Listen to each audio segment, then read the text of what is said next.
sagt die Mutter, sagt die Schlange, der 7. Zwerg, das ist gemein, weil das Kind überstimmt dort hinterm Berg, wann die gute Fee.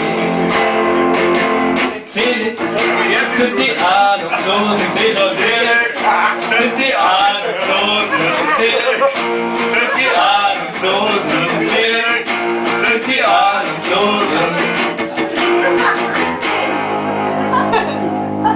Und alles zippelt, alles fließt, alles quiekt, hört und brüllt alle Planeten und Trabanten, die Elster und der Pfau.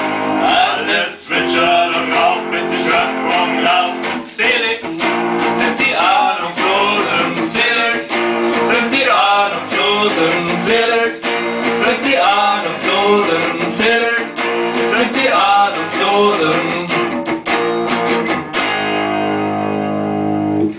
Das Pantoffeltier will wissen, wie es jetzt weitergeht.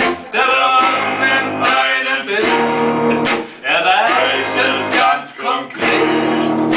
So kann's gehen, wird auf dem Grabstein stehen.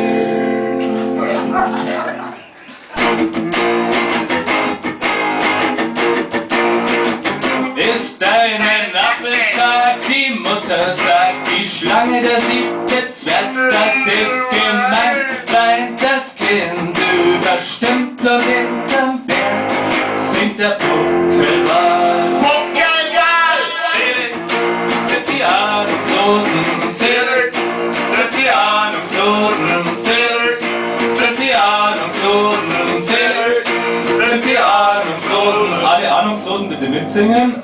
Selig sind die Ahnungslosen, selig sind die Ahnungslosen, selig sind die Ahnungslosen, selig sind die Ahnungslosen, selig sind die Ahnungslosen, selig sind die Ahnungslosen.